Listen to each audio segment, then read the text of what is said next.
أعوذ بالله من الشيطان الرجيم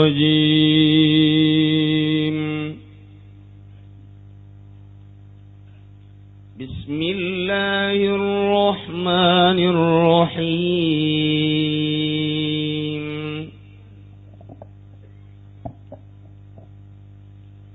فلما نسوا ما ذكروا به فتحنا عليهم أبواب كل شيء حتى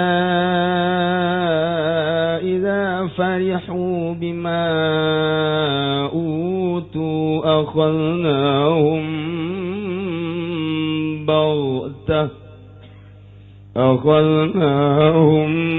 بغتة فإذا هم مبلسون Allahu a'lamu bimuradi falamma nasu maka samang-samang saninga ya umam kabetaroku tegesa ninga ya umam mazukiru ing barang kang den pituturan ya umam kabe ing mau'izu tegesa den urukan ya umam kabe wa khuifulan den pepeden ya umam kabe bihi kalawan minal basa'i wad dharra'i yatanazaking ba'sa kafakiran kasusahan wad dharra'i lan kamadaratan lan gering alam yata'izu maka orang narima kaurukan ya umam kabeh fatahna maka ngabuka insun agung bitakhfifi macane kalawan den entengkeun fatahna tasdilan den tasdidan fatahna alaihim ingatase umam kabeh abwaaba kulli syai'in pirang-pirang lawang saban-saban suwiji minan ni'ami saking pirang-pirang nikmat istidrajan lahum kena arah-arah nyungkun lahum kedue umam kabeh hatta malah iza farihu tatkala bararunga ya umam kabeh bima utu kalawan barang kang den we ya umam kabeh farah batarin kalawan bunga olo-olo sombong akhadnahu makang nyiksa ingsun agumum umam bil azabi kalawan siksa bagtatan lek kaget majatan tegesa lek kaget faidahum mublisun maka kaget umutau ya umam iku mublisun kang putus asa kabeh aisun min kulli khair tegese kang pegat kang putus asa kabeh saking saban-saban kebecikan وَقُطِعَ دَابِرُ الْقَوْمِ الَّذِينَ ظَلَمُوا وَالْحَمْدُ لِلَّهِ رَبِّ الْعَالَمِينَ Wallahu a'lamu bimuradi faquti'a maka den bedol atau maka den pegatkeun dabirul qaumi opo akhire kaum alladzina zalamu yatane wong akeh kang pada zalim ya lazina kabe ay akhiruhum tegesa akhire kaum bi an istusilu kalawan yen taden rusak ya kaum kabe alhamdulillah lan utawi sakabeh puji ku tetep kadue Allah rabbil alamin kang mangeranan sakabeh alam atawa alam kabeh ala nasr rusuli ngatase nulunganing pirang-pirang rusul atawa ngatase den tulungi pirang-pirang rusul wa ihlakil kafirin lan den rusak wong kang kafir kabeh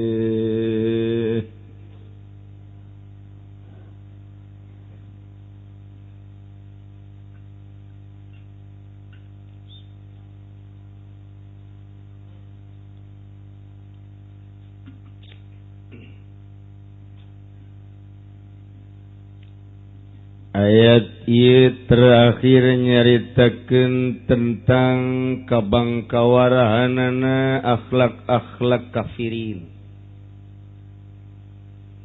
Biadabna akhlak kafirin, bloon tolo akhlak kafirin.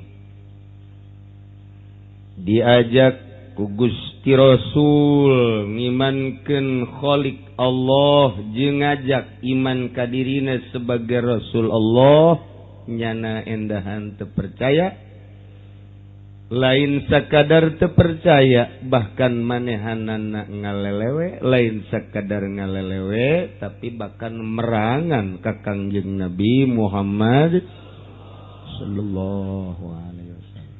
Dicontohan ku umat-umat nu baheula. Karitu horeng umat nu baheula. Lain kakara kuari Muhammad. Umat Kangjeng Nabi Musa ketika diajak ku Kangjeng Nabi Musa tetap inkar. Saeutik anu nuturkeun.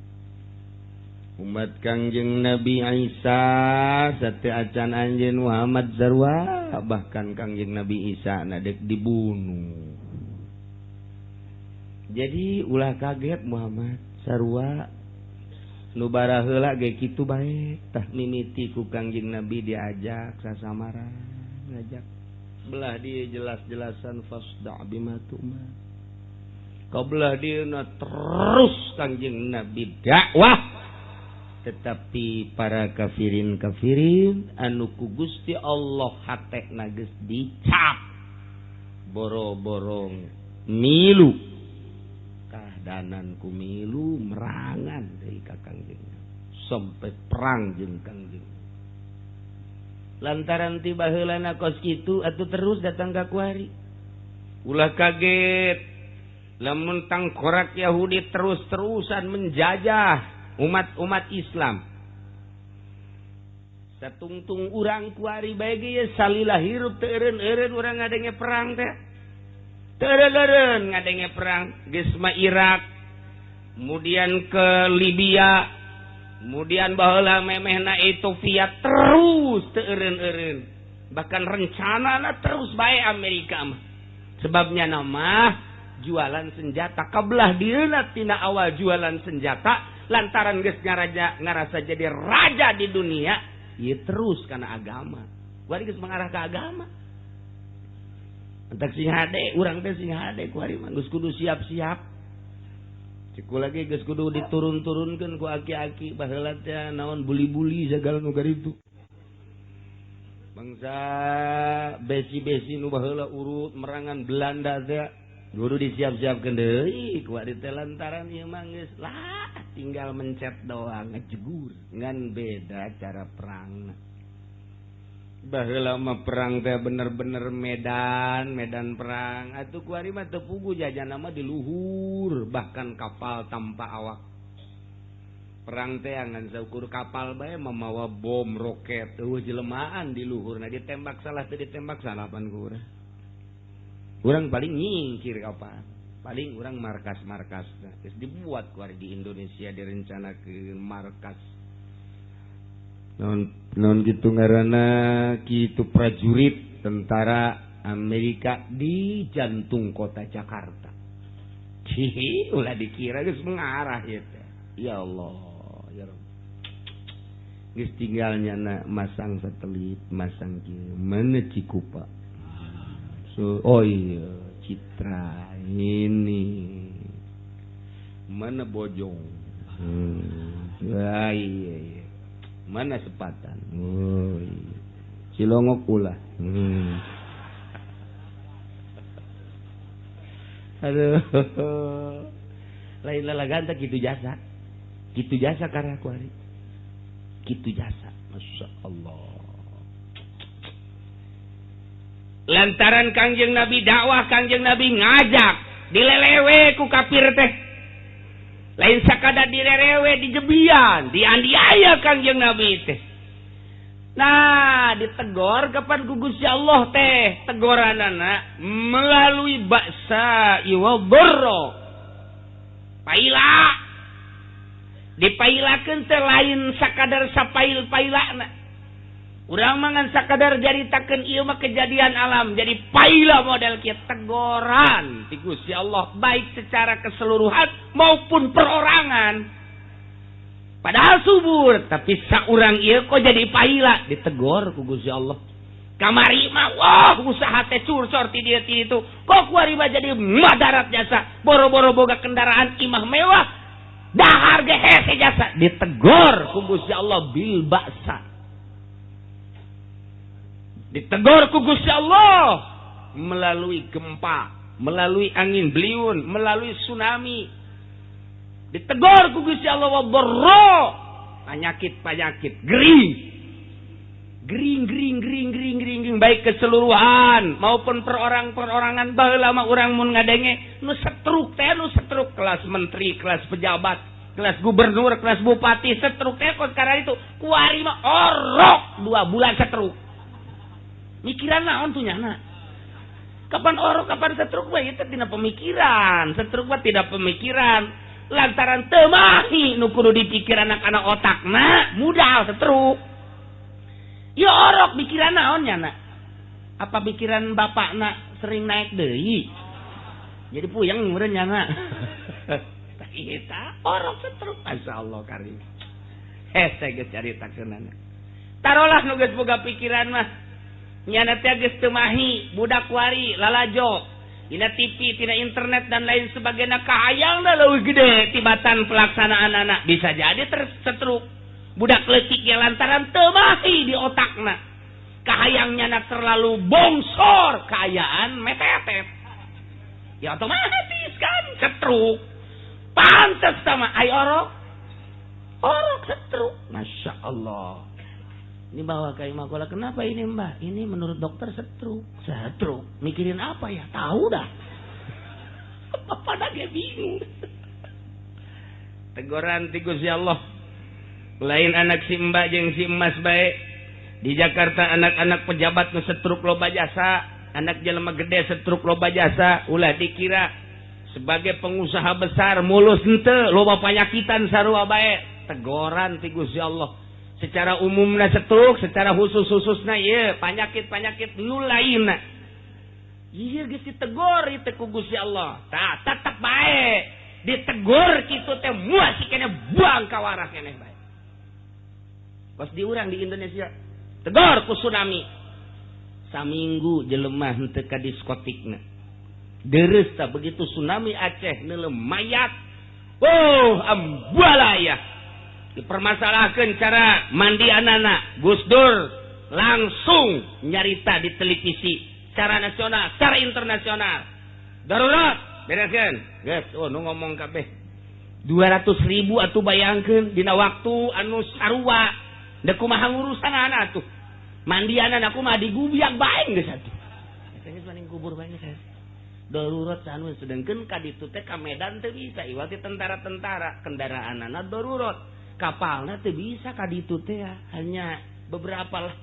Nah eta lah jadi nyata neuleuh eta teh hargaan asana mobil ketika mobil apung-apungan hargaan asana hotel jeung bangunan ketika rarubuh hargaan kabeh teh jelema leus bae dina hatena hargaan ieu hiji we nu boga harga mah Gusti nu nyieuna. Nyana para raih berjamaah amal-amalna be nu dibawa teh mobil singgu limpang dan lain sebagainya saminggu jelema eueuh nu rekreasi. Karang bolong sepi kabeh. Wow, di Sukabumi tempat rekreasi sepi, Bandung, Lembang sepi kabeh. Bahkan ieu Singapura ge sepi luar biasa. Dunia nyaho lesu kabeh.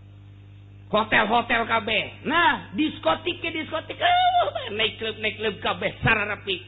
Barang ge saminggu deui, ekstasi deui. Ganja deui. Mabok deui dan lain sebagainya sampai ku tegor deui Jogja. Breuh. Sabaraha ieu paehna? Paehna teh 500. Yo saeutik umur 200.000. Yo. Gempa deui Sukabumi, sabaraha nu paehna? Aya eureun 20. Saeutik sama. Bari mah geus teu jadi masalah paeh teh. Diukurna ku tsunami itu. Baheula 200.000 tuh saeutik. Naonan da mah. Ye, kumaha mun kanyana. Tah eta teh gempa sautak saeutik tegoran ku Gusti Allah ti dieu itu. Angin, tegor. Tetep bae ditegor ku kitu teh teu bisa. Melalui dakwah ulama teu bisa. Melalui dakwah para habaib teu bisa. Melalui dakwah para kiai geus seieng-ieng. Kuari ditegor langsung ku Gusti Allah. Tsunami, gempa, angin, tetep bae masih kada teu ieng-ieng keneh. Kumaha tah? falamma nasu ma dzukiru bihi fatahna alaihim abwaaba kulli syai' wallahu alam bimuradi. Falamma nasu barang eta umat-umat nu baraheula teh teu ngajadi ninggalkeun kana piwurukna, teu ngadenge kana pituturna, tengah hiding kana panyingsieunana, terus bae ngalaksanakeun kana maksiatna, dibere bihi baksa jeung doro teh tetep bae. Umat tu baraheula teh geus ditegor ku Gusti Allah melalui paila, melalui gempa, angin dan lain sebagainya, tapi tetep bae manehanana teh ninggalkeun kana piwurukna. Geus puguh omongan rasul-rasul mah kunyana teh didenge baraheula ieu.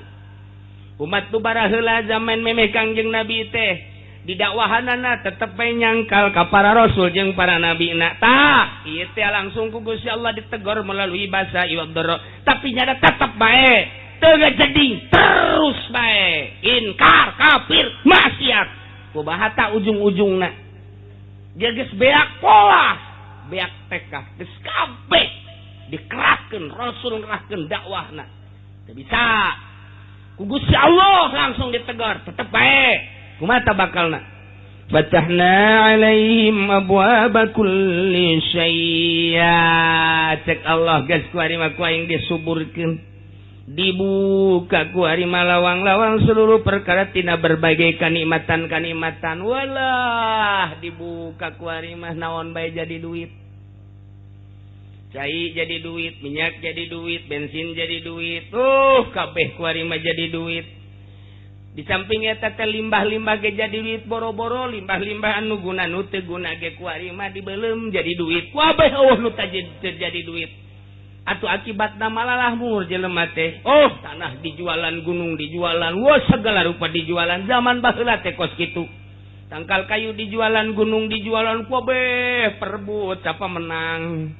Di pemerintahan baheula ge perebut, nu ngajual gunung, nu ngajual lahan, nu ngajual hutan, nu ngajual macem-macem rakyat gitu kene siapa bisa. Akibatna mewah kahirupan teh, mobil, en sekedar mobil-mobilan, tapi anu kelas miliaran gitu kene. Imah geus mung make imah-imah anu goreng, bahkan ku nafsuna imah teh lain boga hiji, 2, 3, 4, 5, 6. Aya nu boga 10 imah teh kelas MM-an. Kos karar itu teh nya nah ngomong lah ya urang maksiat ge geuningan mahmur, ya urang maksiat ge subur, ya kiai nu ngomong-ngomong cenah segala siksa salana bohong teh. Terlena ku kemewahan dunia. Ieu nu baheula ieu mah. Nu baheula teh karar itu. Nu kuari mah tuh leuwih parah. Nu baheula ieu nu kos karar itu. Lah bohong, Rasul ngomong-ngomong ge buktina urang mewah jakuari kendaraan atuh ja mewah, ibadah mewah, urang jazinah bae ge jeung awe sakadaek da jati dinaonkeun ku Gusti Allah. Fatahna abwaaba kulli syai', berbagai kenikmatan dibuka ku Gusti Allah, cuman istidraj. Sungkunan ti Gusti, hayo sia. Asal hayo sia, hayo. Sabakeun Gusti. Moal kebal deui. Eta bahasa kos kitu sia. Sabakeun. Cak Gusti Allah sadaek geus sia, moal kebal deui deurekeun Gusti. Ayo, gua teh nya mah nya teh nya teu nyahona naon teh nyaho ditegor ku nabi geus ku rasul geus. Atuh ku bangsa penganu naon kitu ngaranna pengikut-pengikut teh geus, ku Allah na ge geus ditegor masih keneh bae. Wah, dimomoy ku Gusti sadaekna hirup sia ku ari mah. Patahna alim janu aing. Ayo. Waduh, keur mejehna manehanana iindahan, nikmatan, sakadaek jana duit, aya di nyana jabatan, aya dina kakawasan, aya di nyana. Atuh pindah-pindah nyana maneangan kanikmatan teh, tinek kleb ieu ka nek kleb ieu. Wow, atuh ayeuna mah tibar ieu kabar ieu. Terus bae ku ari mah ayeuna hiburan teh pilih-pilih mimiti ieu neangan urang anu putih, urang Indonesia keneh. Pindah ku ari mah ka urang Singapura, coba hayang nyaho nu putih jasa urang Cina komo harasana, coba hayang nyaho ka urang India, coba hayang nyaho ka urang Amerika, tungtungna ka urang negro.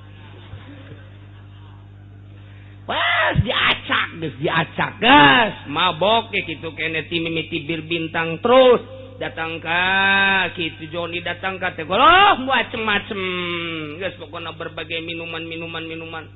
Wah, guys, ngaran ganja mengesah atau manges jadi hisapan sehari-hari. Mimiti BK Magadon datang ke ekstasi terus, kunyana dilalap terus. Aya nu laporan rakyat sabodo rakyat teh urang mah urang bae terus bae kos kitu. Pejabat teh geus kos kitu, pedagang nang geus kos kitu, rakyat ge milu kos kitu.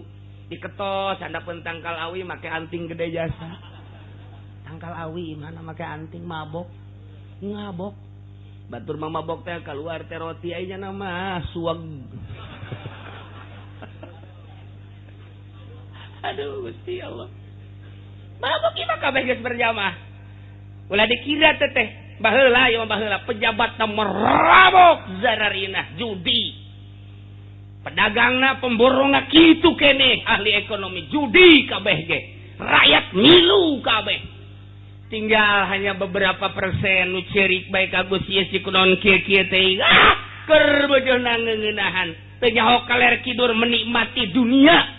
Sakadae duit aya di nyana, jabatan aya di nyana, wewenang aya di nyana, sakabehna aya di nyana. Sakahayang. Kumaha Gusti Allah geus kitu lantaran ngaistidraj. Hatta iza farihu bima utu, hingga ketika manehanana sesenangan ku kabungahan nu dibikeun ku Gusti Allah, kabungahan bator, sombong, takabur, gumende. Akhadnahum baghtatan, ku Gusti Allah disiksa secara kaget mendadak. Faidahum mublisun. Ngadadak bae dibere hujan teu eureun-eureun kakerem atawa dioyag-oyag ieu teh nagara teh pararae atawa angin ambalaya terus kitu bae parae jelema teh aya geus disiksa kitu mah kabehan nu iman nu teu iman kena bae kabeh bae ngan nu iman mah diampihan ku Gusti Allah memeh datang siksa dicabut heula sebenarna. Kabeh nu iman mangan kadeulina bae kurang ngahiji padahal henteu. Malaikat mah moal kaliru, nya malaikat mah lain cara pejabat. Malaikat mah lain cara calo. Malaikat batu lain cara pangacara dipilihan mana nu aya duit atuh henteu malaikat mah jujur. Lain cara advokat malaikat mah, lain cara hakim, lain cara jaksa dipilihan lain malaikat mah jujur. Oh, ieu mah nu sok di masjid bae cabutan tek tek tek tek. Oh, ieu mah nu sok di majelis asy istiqlaliyah tek tek tek tek. Bayanti heula maksudnya gitu.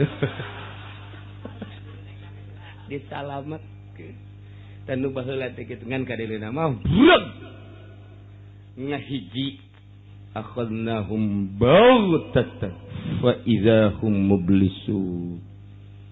Atuh tidinya putus asa nya kaduhung amat cek nya aing kamari teu iman, kaduhung amat aing teu loba nyeun kahadean, kaduhung amat aing teu loba sedekah, kaduhung amat aing teu nyeun kahadean, mublisun.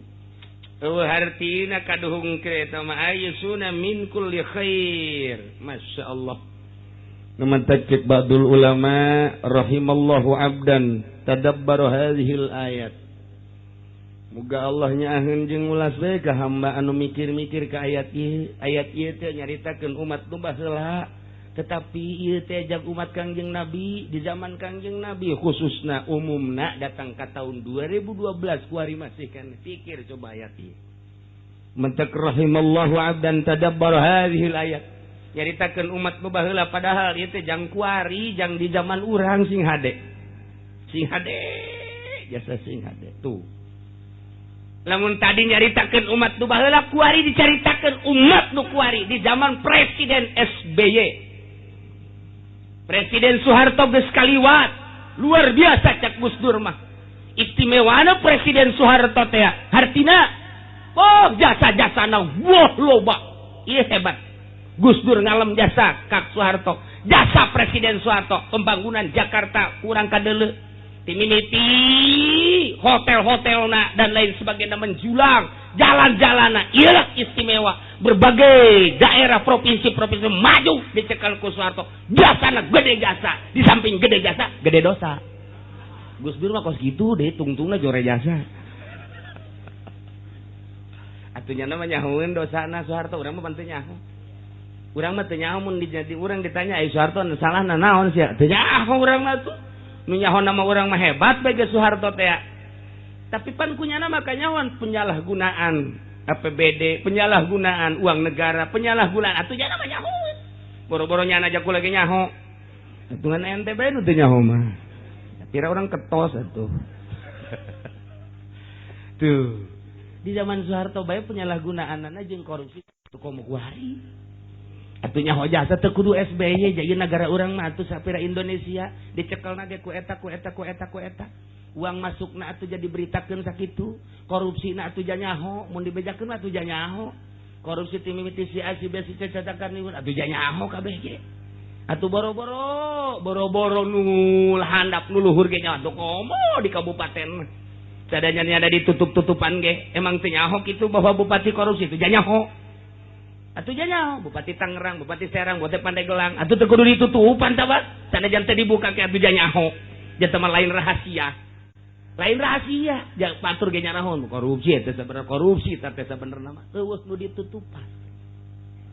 Hampir 90,9% bupati korupsi kabeh di Indonesia. Alhamdulillahirabbil. Cenah kiai nyanyahoanan bupati korupsi. Aing mah ulah deuleu bupati da lurah bae pangleutikna jabatan. Korupsi lurah. Atuh komo ka ditu ka embahna. Incuna bae geus korupsi atuh ka embahna. Ulah hese-hese aing mah deuleu kos kitu lantaran abah kula dalilna. Kumaha emang? Ya siapa santri kiai anunya? Heuh, kunaon emang kopehna miring akur jeung guruna. Atuh sarua eta ge lamun atuh anakna kos kitu bapada ge kos kitu bae sih dalilna ulah hese-hese disoekeun sia ku aing. Buktina atuh jalurah korupsi teu naon atuh horeng inohong lagi kitu ieu. Urang lamun nyarita bupati korupsi nya kalau ngomong ja gubernur lagi embahna korupsi. Urang nyarita ka gubernur, ibu gubernur kunaon sih kalau ngomong lah jadi luhur lagi kitu keneh. Atuh teh mah korupsi berjamaah. Berjamaah afdalu. Indonesia ieu keur nyaritakeun kos kitu. Lain caritaan kula, caritaan wartawan-wartawan nun meritakeun nyana di berbagai koran. Emang kieu sok maca koran loba omong. Itu bae pokona mah geus. Kira aing maca koranan. Sok aya bae aya bungkus lauk asin gitu. Bacaan sedik. Masya Allah karim. Kula masa kadar nyaritakeun nyambung lidah para wartawan bahwa wartawan nyaritakeun di Indonesia teh korupsi kabeh. Nu mantak Indonesia termasuk negara koruptor terbesar di dunia nomor sekian. Teh kula alhamdulillahirabbil alamin.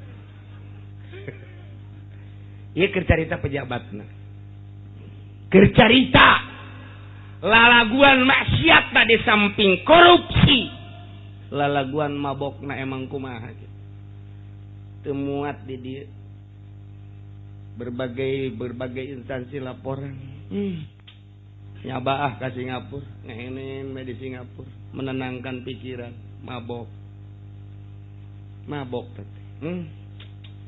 Atuh sakadar mabok mah jangan teu terlampiaskan. Coba. Cari perek. Aduh, di samping di negara mah, ieu mah rahasia negara sebenarnya mah. Mun kunjungan emang disadiakeun teh mah sebagai suguhan ti negara dek dipake dek henteu. Ya kulantaran hook ya dipake bae.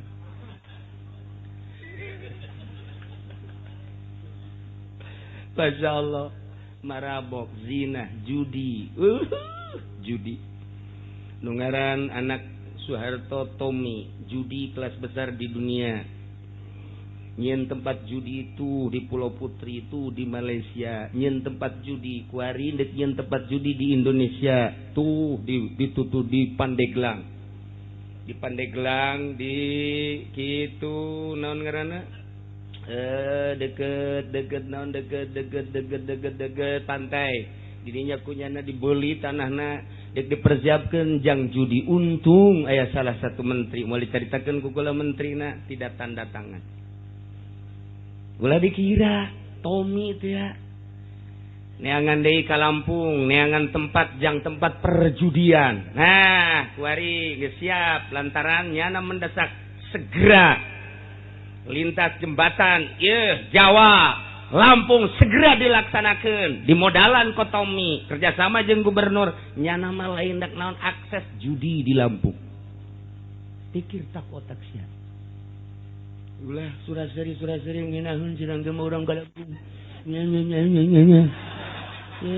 cek kira mah naon meureun nanti urang bisa nyebrang ka ditu babari nya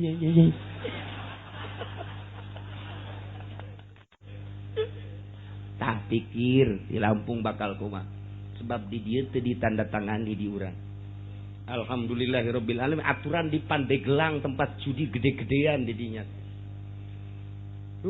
aya 2 tempat anu kunyana dibidik luar biasa Tommy geus dibebaskeun tanana tinggal tanda tangan unggul teh tah kuari nyana nu mantak hayang segera ge tah jembatan Jawa itu Lampung disebutnya Jalam tadi itu bakannya tempat perjudian wah geus boga sabaraha tempat-tempat judi sedangkan eta dek calon presiden ulah mah ngan sakarang ngabejaan bae jangan milih bapak-bapak nggak ulah-ulah teu bisa jalo babaturna nya nama di pasar kemis di jalo babaturna tukang judi ngaji mah ngaji bae ngan judi mah terus bae itu dua eta salah sahijina atupan meureun judi teh lain nyana doang kan nyana mah imamna doang makmumna loba atuh makmumna ge loba jacan hitut imamna atuh makmumna loba jasa meureun nu ngamamnu ge sakelas nyana moal teu kelas pejabat nu ngamam emang kumaha aya pelindungna di dinya belum kelas jenderal kelas bintang 7 ya puyang-puyang lah pokoknya salah satunya pikir eta Indonesia eta kakarak hiji nomor kaduana anu ngarusak-rusak hutan dibakar lain sa dibakar nah emang kumaha gitu lamun lain kerjasama korupsi moal bisa untuk mengkaburkan mainnya hutan dibakar eueuh nanaonan tah mah geus diragajian tak dibawa ka ditu ka luar negeri geus tinggal sampah-sampahna doang bakar nah diberitakeunlah hutan di Kalimantan sekian puluh hektar terbakar hangus padahal geus rajit dibawaan ke luar negeri pikir kot ulah diteruskeun puyeng cenah aing geus setruk atuh sia masih aing encan minyak namun urang nyaritakeun minyak perih perasaan yang nu menikmati minyak teh hanya kelas-kelas di luhur doang di handap diteken ditah meuli minyak urang dibeli ku urang nya nama nyawan tanu di luar mana tah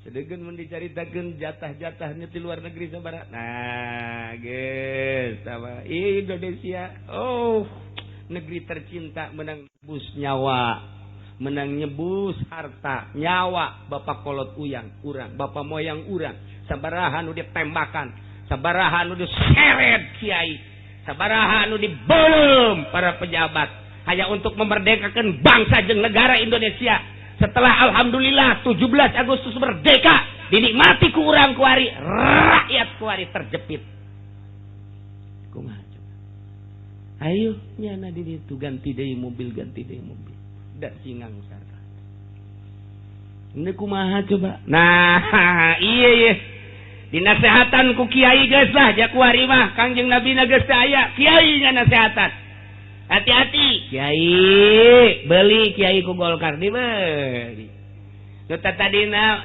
sau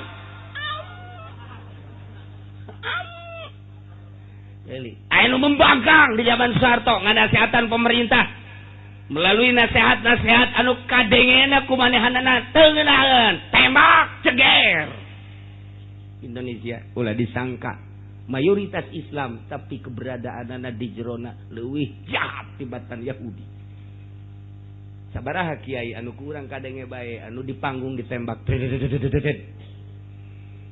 coba hayu deuk kumaha hanya sekedar nasihat encan aksi-aksi acan geus ditembak encan aksi teh kakarak di panggung doang kakarak nyaritakeun doang kecuali geus aksi ngayakeun naon-naon encan ieu mah tapi geus ditembak naon rugina sih sakadar ngadengekeun encan aksina naon kecuali geus aksi encan ieu mah kok geus ditembak iyalah Indonesia zaman Soeharto mantak loba jasa-jasana, loba jasa dosana. Kahar tak kamu mulai kahar kita di dinya keneh kita. Geus mulai eta. Di zaman saya tak pangab Tri Sutisno. Mantap ketika Tri Sutisno ada calon presiden, loba nu ngaulah mahasiswa termasuk kiai. Jangan, kunaon? Hati belum luka, luka belum selesai. Belum dibuka perban. Ketika keputusan Tri Sutisno tembak tempat. Mahanya nu kos kitu dijadikan presiden. Hebat tinggal hebat, dalil tinggal dalil. Tak bisa ngomong jadi presiden, acak-acakan di negara. Tak bisa. Tuh. Ketika nu kamari keur carita reformasi, masih saya ditembak. Dek. Tanggapna saha? Wiranto manya nu kitu jadi presiden. Kapan can terselesaikeun teh? Tuh, coba ayo. Di Indonesia. Masya Allah. Eta keluargana meureun bapana, dulurna kabeh sabaraha urang anu tertembak, mana teh nyeri na meureun. Urang bela sungkawa ikut nyeri atuh urang nya. Ja eta teh Islam teh keur memperjuangkeun negara sugan bae tas reformasi bener orenganan kebeneran. Ikut urang, panjadek jadi presiden. Ieu mah keur carita doang, ieu mah keur carita kayaan Indonesia. Nah kuari SBY penya. Mari teruskeun geuing. Aduh Gusti. Ieu mah keur carita menuju ayat. Eta keur carita pejabat-pejabat da geus bupati korupsi, gubernur geus cara pencalonan lagi geus teu beres korupsi kabeh. Atuh mun teu korupsi mah atawa hasilna teh aduh dibangun-bangunkeun. Eta teh tadi ulah ning make cor jeung make aspal. Mun bener make perak bisa dicarokelan ku jadi ku rakyat jalan. Iya, lamun bener-bener Indonesia mah makmur jasa, masya Allah luar biasa. Tapi iya ngelola na teu mampu. Diome ku Amerika, diome. Emang urang teu diome, diome. Lantaran naon? Sumber minyak loba jasa. Nyana nyuntikan embung, lantaran nyuntikan maloba resiko. Kudu urang Indonesia bae geus terketahui di aya minyak serang ku Amerika. Ih, luar biasa. Diome, dibere jatah doang, dijual ku nyana. Nyerin teh hate bangsa. Nah, iya mah keur carita ndeuk nyaritakeun kos kararitulah tingkah laku para penggede urang. Kuari para calo-calo dijual sakitu ka ditu mah sakitu geus teu dibere nyaho. Aya nu 2 kali dijual, 3 kali dijual, disertifikatkeun aya 3 sertifikat di Indonesia. Kuari mah bisa bae di pasar kemis aya nu 3 aya nu 4 sertifikat teh. Nah jual pertama lah geus cukup bae make SPP teh. Kadua hayu AJB-na. Nomor katilu dijieun deui anyar 4 kali ngajual. Bisa baik kuari Allah tanggung jawab ke dirobol jalil ulah wakan nungguan di akhirat. Tungguan ya ayat ieu. Tungguan aya ayat ieu calo kos kitu di mamana ge. Lurahna kerja sama kos kararitu. Geus eueul ecreug kabeh ge. Asa aing hebat bae ngajual 2 kali 3 kali. Bahkan ke pemilik lama lah dibere teh kekerecetanana doang. Aya anu ngagantung datang ka kuari di zaman lurah memeh ieu mah aya nu can selesai pembayaranna lurah ka mana nyana ka mana. Di lurah mah geus selesai rakyat boro-boro saparo-saparapat ke ieu teh ngap tungkelan ieu lurahna ka mana ieu. Loba keneh duit tangka paeh can dibayar di lurah bage begitu da kaluhur geus dibayar kabeh ieu datana ieu fotona. Ternyata dibawa kabur ku lurahna. Deuk kubahana si bangsa. Ikir carita kebangkawarhan akhlak ieu mah dek diakurkeun jeung ayat ieu. Pejabat da geus kos kararitu, calo geus kararitu, pemudana kuari mararabok zararina. Coba kuari baheula mah di Tangerang teh mun ngadenge zina teh muringkak bulu, kuari dihareupeun mata urang nu micin orok. Di pasar kemis geus sabaraha urang nu dipicin orok pan eta berarti teu tanggung jawab eta pelakuna. Eta nu kanyahoan we nu teu kanyahoan mah sabeheung. Ya Allah ya Rabbi perzinahan atuh da kumaha teu zinahna si Mbak ti Lampung ti Medan ti Jawa Timur Jawa Tengah baheulana henteu pernah masantren datang ka dieu pan di imah nama aya sieun ka indung bapana kuari jauh ka indung bapa urang bae urang ye lamun kadeuleu ku indung bapa rada sieun ketika jauh ti indung bapa berani urang minimal indungna Noel kuari jauh ti indung bapana sedangkeun birahi mah ditumpakan ku setan kapan atuh terjadi di kontrakan-kontrakan ya Ki Hajina ge lumayan boga persentase lah setik boga kontrakan nuhun gitu ji engke ka neraka ku sebabnya anak gitu bae sih ulah hese-hese salat bagus, puasa bagus ngan eta kulantaran teu diteliti jinah dikontrakan Ki Haji. Ya lumayan pokokna mah Ki Haji ge alhamdulillahirabbil. Bahkan ditanya Ji, itu mah bangun aja lain salakina lah. Jelema ngontrak ieu sabodo, penting mah nya mayar bae ka aing. Nah, sia. Emang teu kadenge ku cili aing gitu aja.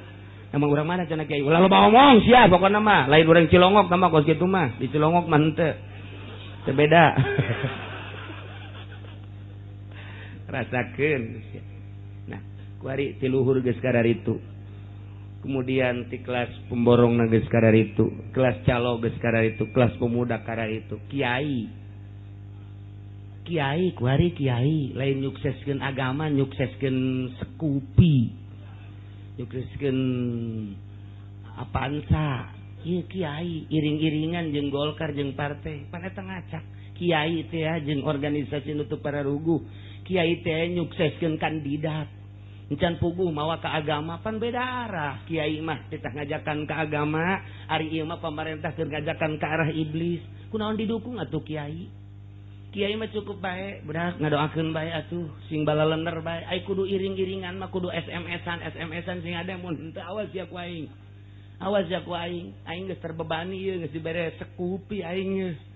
Ji, pondok geus dibangun nih. Tah eta kiai geus ngacak, kiaina geus kos kitu. Batur nyaritakeun korupsi di luhurnya nage horenganan mbahna korupsi. Dah cenah ieu kos kieu bae teu maju nyieun proposal. Eta teh nejis teh kos kitu teh. Racun teh bangunkeun ka pondok pesantren jeung majelis salim racun lantaran eta mah usur. Usur teh artina perpuluh. Eueuh ulama nu ngahalalkeun perpuluh. Kuari disempilkeun di pondok pesantren, sempilkeun di majelis salim. Majelis tajeng pondokna bagus lantaran ieu teh termasuk najis mungkin santrina mungkin ngararaji nu tadina jamiahana geus saya meureunan 300 mah kuari ngan tiluan majelis geus hebat listrikna geus bagus kok ieu teh daek nyana-nyana keneh elmuna leuwih hebat beki kolot mah heueuh nu ngadengekeun dinonaktifkan ku Gusti Allah anu ngangkat bupati masyarakat nu nurunkeun kudu masyarakat deui nu ngangkat gubernur masyarakat mun urang mampu bareng nurunkeun bisa di demokrasi mah kos kitu demokrasi demonstrasi kekuasaan terletak pada rakyat memilih rakyat bisa nurunkeun presiden dipilih ku rakyat turunkeun bismillah henteu akur mah ku rakyat keneh ganti harita keneh nu tadina SBY turun ganti ku si peot beres gitu di negara demokrasi nu ngangkat kiai mah Gusti Allah.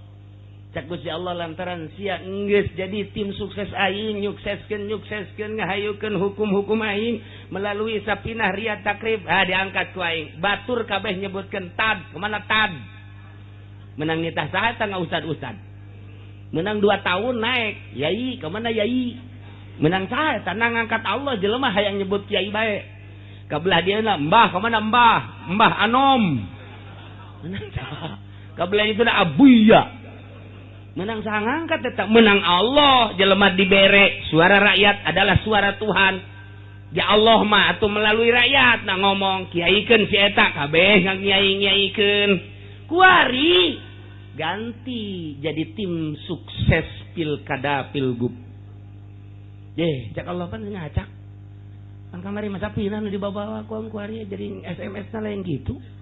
Wah, teu beres cak Gusti Allah. Diturunkeun ku Allah.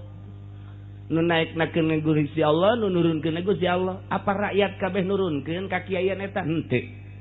Tapi ku Gusti Allah, kuari lain kiai sama jamara. Nang saha ta ngomong kos kitu? Nang Allah. Lain kiai sama kos kitu mah. Naon bau bentak. Lain kiai sama kos kitu mah. Naon? Eta julukan-julukan ti rakyat. Menang saha? Menang rakyat. Rakyat nang saha? Nang Allah. Gas, ulah diarajian kiai kos kitu emang kunaon sarua jeung aing nya proposal aing proposal ya gas cekar nang saha eta nang Allah ngacak geus ngacak nah kiaina kuari geus ngararacak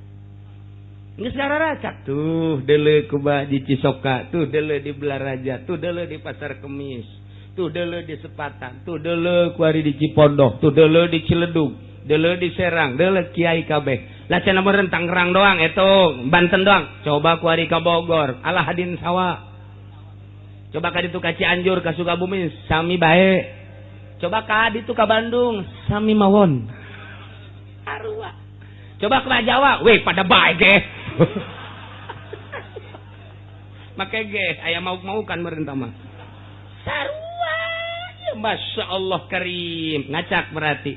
Mimiti ti pemerintah geus ngacak, lain ngurusan rakyat, ngurusan pribadina, ngurusan partena korupsi menjadi-jadi.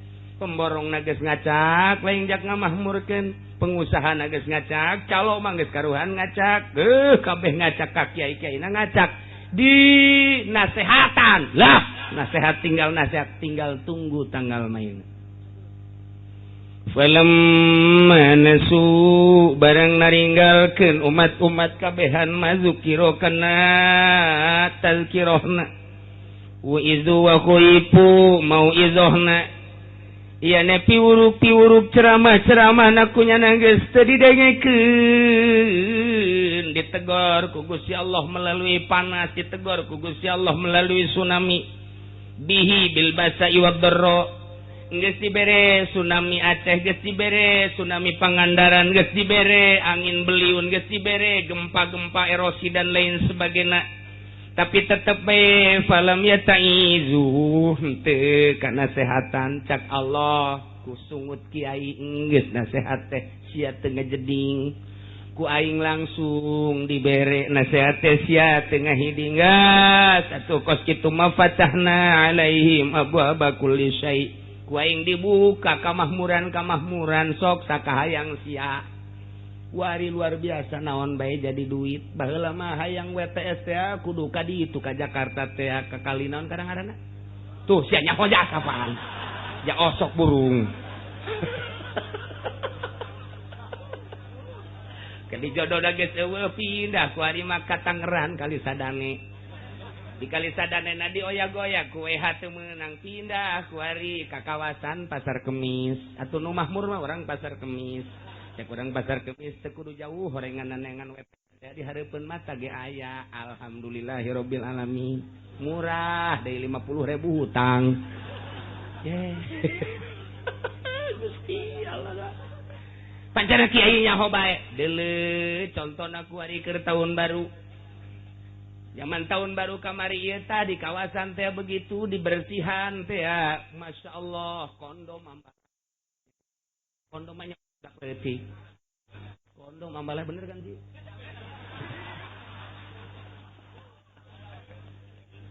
Jia teh kan bukti sama kondom teh aja. Allah ya Rabbi. Tanyakeun ka polisi betul. Bapak tahu? Ya tahu bener katanya. Mungkin pelakunya salah satunya Bapak. Ya dikit sih. Secara real jasa. Masya Allah. Berbagai kawasan-kawasan di tempat lapangan-lapangan terus. Bahkan di kontrakan-kontrakan. Di perumahan-perumahan. Anu encan terisi. Ternyata begitu. Diselidiki kondom ambalayah. Masya Allah. Gusti Allah. Nges puguh. Nunyian minuman. Lantaran aya kekerasan temenang cek polisi teh aya aturan anak ulah teh atuh kuari mah minuman anda diasupkeun ka dirigen merekan diasupkeun kan seuri sia nyahonya sianya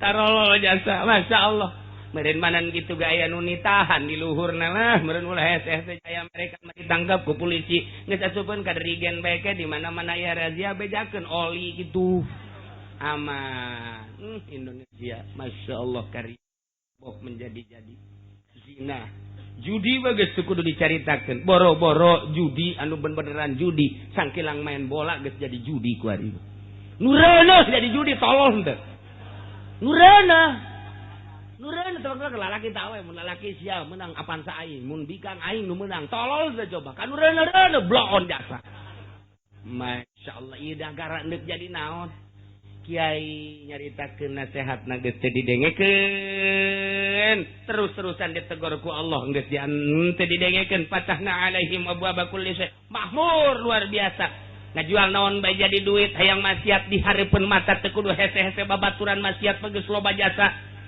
dilindungi anu luar biasa fatahna alaihim abwaaba kulli syai awas hatta iza farihu bima utu sehingga nyana ketika bubungahan ku kanikmatan nu dibikeun ku Gusti Allah awas lantaran takabur sombong akhadnahum baghtatan bakal sakaligus ku Gusti Allah ke disiksa beunang kabeh fa idahum mublisun engke kakarak tidinya nyana putus asa aing kaduhung amat kos kieu ieu mah paeh asana ngahareupan siksa eta sia aing kamari teu ngazakat kaduhung amat paeh ieu mah aing teu gandenge ka kiai aing mah paeh ieu mah ieu tuker ngabangun masjid mun kamari dibangunkeun ka masjid beres aing mah paeh kabeh putus asa tidak naon-naon nu kunyana ditinggalkeun moal bisa daya geus fa idzahum mublisun ya Allah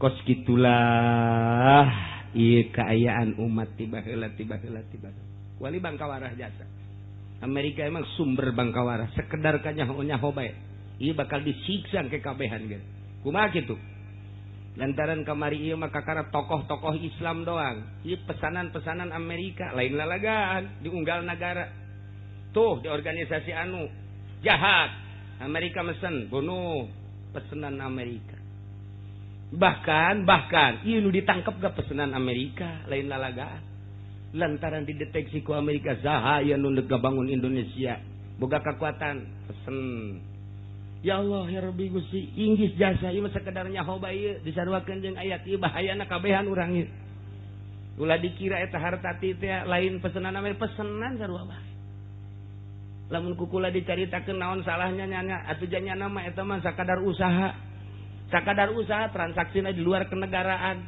kemudian manehanana suap menyuap untuk melangsungkan kitu urusan usahana apa negara dirugikeun jah henteu kemudian loba anak buahna dan lain sebagainya tapi kan eta geus pesanan ya keur secara kituna bae adapun hutang ka negara kan tanggung jawab fisikna ge aya ieu keur carita pesanan di jero eta teh geus aya kasalahan mah ngeun keur carita loba keneh nu leuwih eta kok teu ditangkep encan dipesan ku Amerika moal kebal deui tetep kapesen dipesenan bakal aya sabaraha cenah kiai nu dipesen moal libere nyaho ku aing atuh aya deui ke moal kebal deui ge muncul deui cenah teu salah dipesen ku Amerika asal geus aya dina ruang lingkup praktis di politik dibajukeun negara pesenan Gus Dur emang sanu nurunkeun lain Megawati lain Zazata mangan sakadar kuda doang Amerika Soeharto sanu nurunkeun Amerika kuari SBY dioyak-oyak ku masyarakat tetep bae nyana jadi atuh Amerika nan nurunkeun lantaran kontribusina masih keneh akur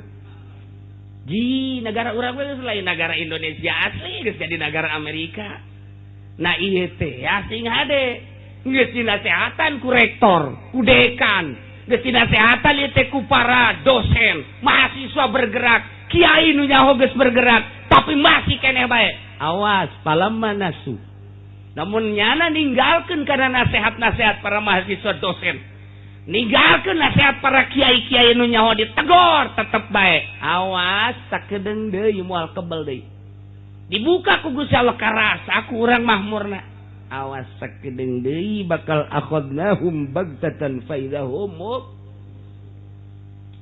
ya Allah ya Rabbi goyang deger ditentang wah jatuhna naon sakedeung doang gede woloh sarariun euy kamana ieu urang euy awah deui aduh nyetel TV deui nyetel video deui ya Gusti Allah lain istighfar ka aing awas ya sakaligus kakarak disakaliguskeun ku Allah gunung meletus dan lain sebagainya wa hum fa idzahum mublisun na'udzubillah min zalik Gusti Allah mantak sing hade jasa sing hade mantak riwayat Ibnu Amir anna Nabiy sallallahu alaihi wasallam qol idza ra'aytumullaha ta'ala yu'til ibad ma yasha'una ala ma'asihim fa inna dzalik istidrajun minhu lahum ngeri jasa di mana aranjeun ningali neuleuh kanyataan Gusti Allah mere ka hamba-hamba ka manusia-manusia maya sauna sakumaha kahayangna dibere bari netepan kana maksiat terus tapi dibere curcor maksiat terus tapi terus bae kamahmuran ditambah-tambah ku Gusti Allah eta teh fa inna madzalika istidrajun minhu eta teh istidraj di Gusti Allah baik secara keseluruhan ku urang kasaksian kuari di negara urang maupun perorangan si eta teh jamabok jajudi tapi pan dibere bae padahal mah jazinah bae istidroj moal kebal deui deulekeun kuari aya lurah jual beli 2 kali 3 kali terus bae pamajikan ge leuwih ti 4 5 genep terus bae ya cak jaraja teu naon teu salah teu naon moal kebal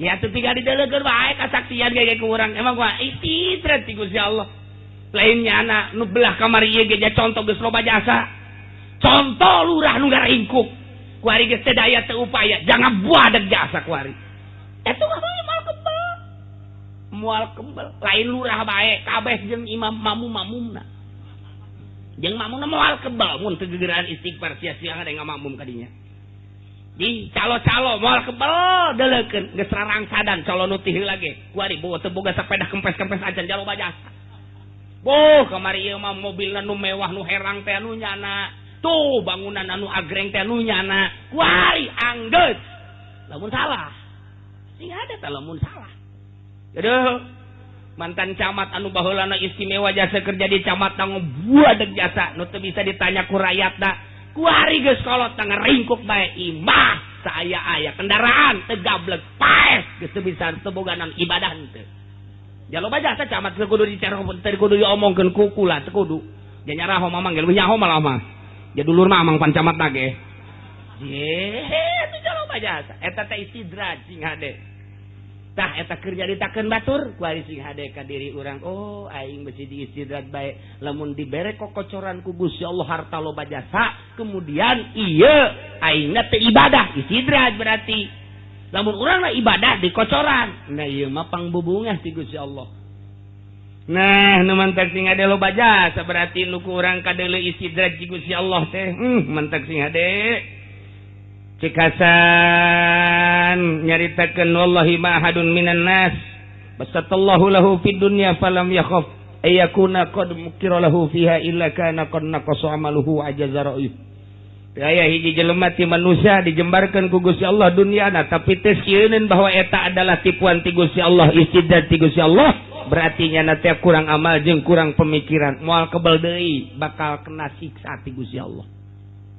Ya Allah, ya Rabbi, sing hade jasa sing hade.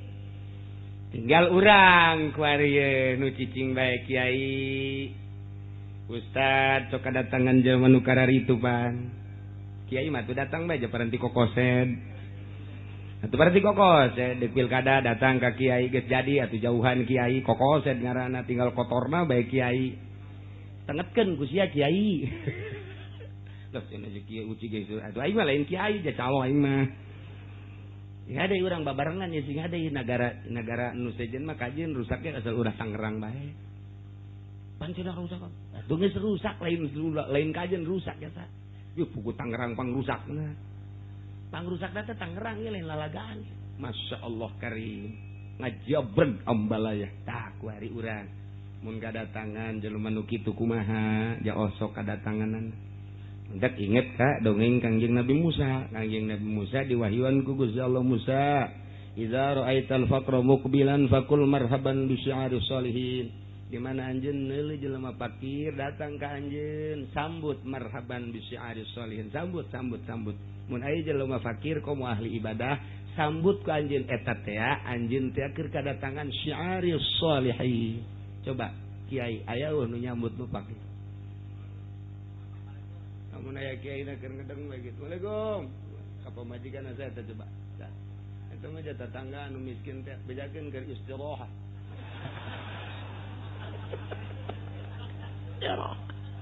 Jeung sayupon. Masya Allah. Ieu urang can bisa jadi kiai ge can bisa. Can bisa urang keur kiai. Waalaikum. Saya tak. Kita menini cenah. Ninina ya bangun nama kompleng sama menta-menta bedakan ke sore dan bisa jadi kiai itu bisa nyambut. Waalaikum ke anaknya coba dulu sa kejaya itu macamnya bangunnya santri sekolah apa berat pada kolot kanyohan santri sa calanana panjang sampingnya kaluhur Cianjur ya kajian kukum aja Cianjur ieu ye kajen ku kumaha ge. Naik naon nih kadinya na? Bu kesangan bah. Tidak istirahat bae lagi. Ditegor sih aku Gusti Allah. Ditegor. Dia orang dititana ge kuduna marhaban bi syi'aris sholihin mun aya nu kos kitu. Masyaallah. Marhaban ya ahlallah marhaban. Tanggep urang kebeban cekek.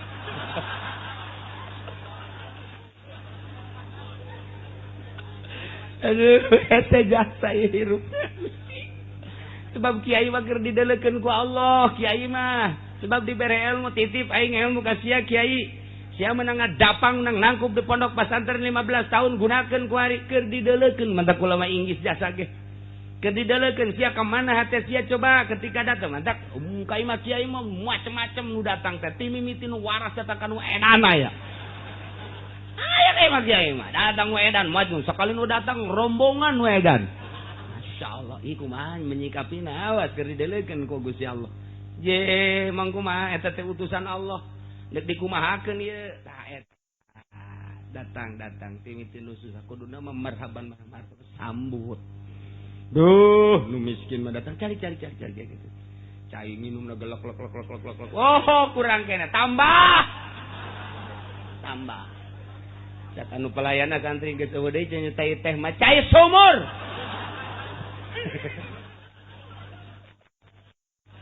Cada mah asal cai bae geus sabek. Teu kudu nu amis-amis so kitu ieu. Bu, masyaallah geus dibere cai geus bunga jasa komo diajak dahar geus katarimakeun jasa. Ieu teh lain sakadar sakitu cak Gusti Allah neuleukeun. Bagus ya nyambut tambah aing nang aing ngiriman teh. Mantap ka Kangjeng Nabi Musa mah kos kitu marhaban bi syi'aris sholihin. Datang nu miskin teh kudu bunga, datang nu pakir kudu bunga. Di aku pangleuwih ngakuna nu pakir jeung nu miskin. Mantap lamun aya kiai ngahormat ka camat salah, ngahormat ka bupati salah. Naon? Sebab kiai mah keur magahan rakyat leutik. Ketika nyana berdampingan bangga jeung bupati cak bapak-bapana santri je ai nyana dihormat aing teu balik sia. Cak bapana balik ulah mondok di dinya. Kurangna tuh aing teh dihormat datang ka dinya. Pugunya na dikiaikeun ge ku aya anak-anak aing mondok di dinya.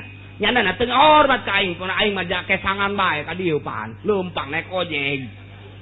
Wah, pada itu mah dihormat biasa aing teh ditanya-tanyajan. Balik ceng, pindah mondokna. Awas ya, nang sae teh nang Allah.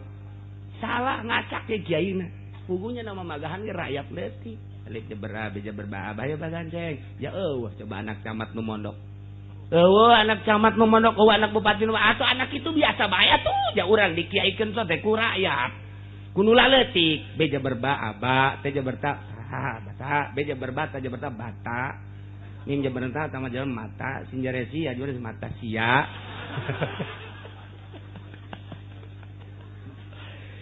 Nah, kuari Musa wa idza ra'aital ghaniya muqbilan ilaika faqul zambun ujilat uqubatu. Di mana aya nu datang ka anjeun jelema sugih menghadap ka anjeun sambut ku ucapan zambun ujilat uqubatu. Dosa anu moal kebal deui bakal pada siksa. Mun aya nu sugih kos kitu. Kanjeng Nabi Musa merenung, ya Allah ya Rabbi, apakah seluruh nu sugih kudu kitu?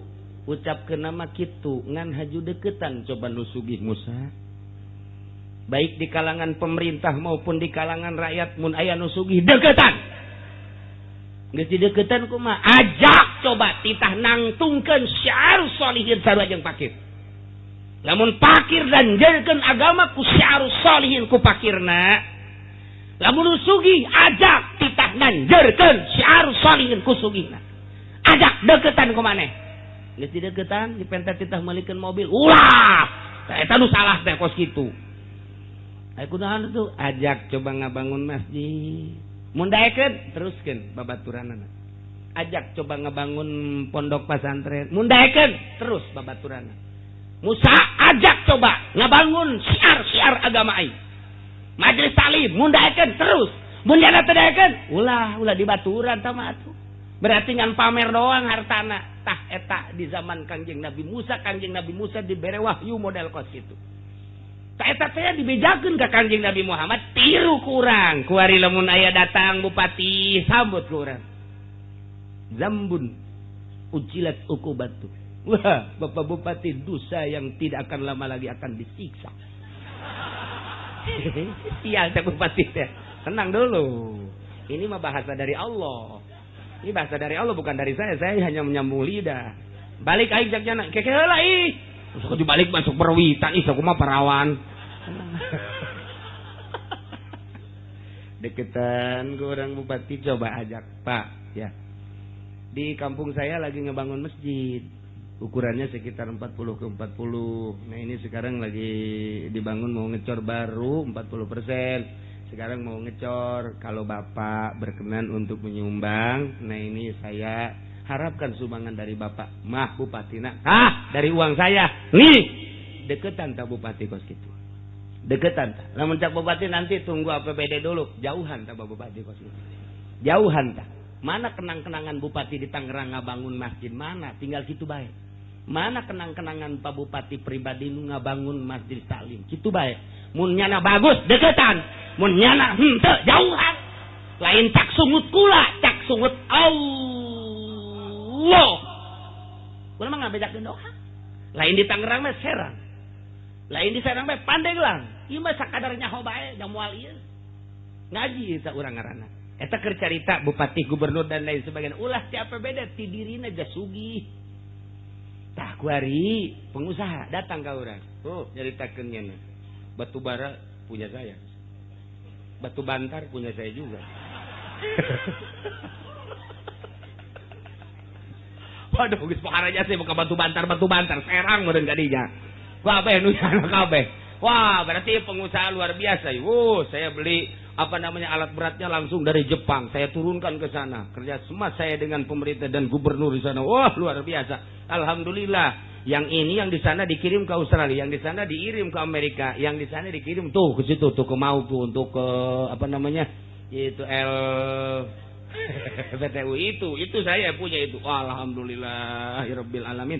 Sambut kurang zambun. Ujilat ukubat. Dosa nu moal kebal deui disiksa. Kan kadang-kadang lain deui cek jana teu ngeunah ieu. Kaheula tenang heula. Eta mah ucapan Allah jati tah kitu ka Kangjeng Nabi Musa.